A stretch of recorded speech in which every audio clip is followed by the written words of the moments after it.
Welcome back to our channel. ఈరోజు recipe పండు మిర్చి చింతపండుతోటి చేసిన ఈ పచ్చడి చూడడానికే చాలా బాగుంది. తినడానికి కూడా చాలా టేస్ట్గా ఉంటుంది. పుల్ల పుల్లగా, కారం కారంగా, వేడి వేడి అన్నంలో వేసుకొని తింటే సూపర్గా ఉంటుంది. నేనైతే ముందుగా ఒక పావు కేజీ పండు మిర్చీలు తీసుకున్నాను. మరి పండు మిర్చి మెత్తగా కాకుండా మంచిగా గట్టిగా ఉండాలి. అప్పుడే పచ్చడి అన్నది మనకి ఎక్కువ రోజులు ఉంటుంది. వాటిని శుభ్రంగా కడగాలి. ఎందుకంటే వీటికి ఎక్కువగా పురుగుల మందు కొడతారు కాబట్టి శుభ్రంగా కడిగి పక్కన పెట్టేసుకోవాలి. పావు కిలో పండు మిర్చికి ఒక 50 గ్రాముల చింతపండు తీసుకున్నాను. ఇప్పుడు పండు మిర్చిలు తొడిమలు తీసుకోవాలి. ఏమన్నా ఖరాబు ఉంటే పక్కన పెట్టేసుకోండి. తొడిమలు తీసేసుకొని ఒక పొడి బట్టతోటి పండు మిర్చిని మనం తడి లేకుండా తుడుచుకోవాలి. ఎందుకంటే ఏమాత్రం తడి ఉన్నా పచ్చడి అన్నది ఖరాబ్ అయిపోతుంది.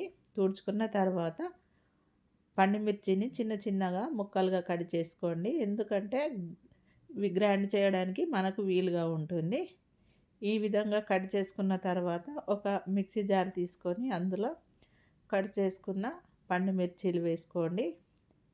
ఈ పచ్చడి అనేది చాలా చాలా టేస్ట్గా ఉంటుంది. వేడి వేడి అన్నంలోకి ఎవరైనా ఈజీగా తయారు చేసుకోవచ్చు.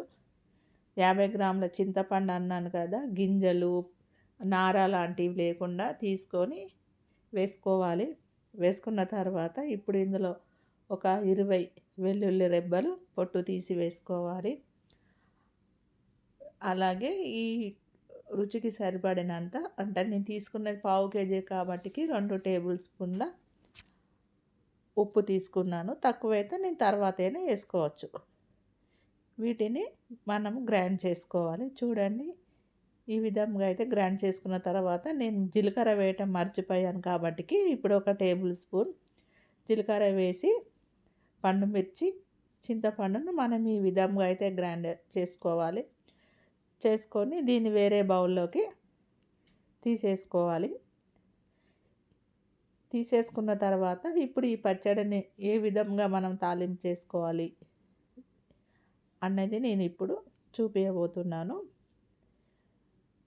ఈ పచ్చడి అన్నది 1 ఇయర్ దాకా మనకు నిల్వ ఉంటుంది. ఇప్పుడు స్టవ్ వెలిగించుకొని ఒక ప్యాన్ పెట్టుకొని అందులో ఒక 50 గ్రాముల నూనె వేసుకోవాలి. పచ్చళ్ళ నూనె ఎక్కువగానే పడుతుంది. నూనె వేడెక్కిన తర్వాత ఒక టేబుల్ స్పూన్ జీలకర్ర, ఒక టేబుల్ స్పూన్ ఆవాలు వేసుకోవాలి. ఒక టేబుల్ స్పూన్ మినప్పప్పు వేసుకొని, అలాగే ఇప్పుడు వెల్లుల్లి కూడా వేసుకోవాలి. వెల్లుల్లి అన్నది కచ్చాపచ్చాగా దంచుకొని ఒక 5-6 వెల్లుల్లి రెబ్బలు వేసుకోండి. వేసుకున్న తర్వాత ఇప్పుడు ఇందులో ఒక 3-4 ఎండుమిర్చీలు మధ్యలకు కట్ చేసేసుకొని వేసుకోండి. వేసుకున్న తర్వాత ఇప్పుడు కొంచెం కరివేపాకు కూడా వేసేసుకోండి. వేసుకొని తాలింపు అన్నది మంచిగా ఫ్రై కానివ్వాలి. మనకు పచ్చడి తాలింపుతోటే చాలా టేస్ట్గా ఉంటుంది. ఇప్పుడు ఈ తాలింపును మనం పచ్చడిలో యాడ్ చేసుకోవాలి.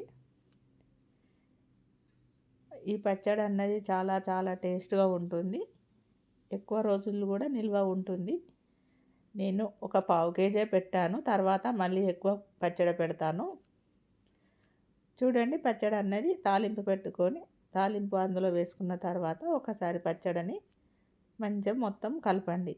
అంతా ఈ పచ్చడి పెట్టడం చాలా ఎవరైనా ఈజీగా పెట్టేయచ్చు. ఎన్ని కేజీలైనా పెట్టేసుకోవచ్చు ఈ పచ్చడిని. మీకు ఈ వీడియో నచ్చితే లైక్ అండ్ సబ్స్క్రైబ్ ఫ్రెండ్స్.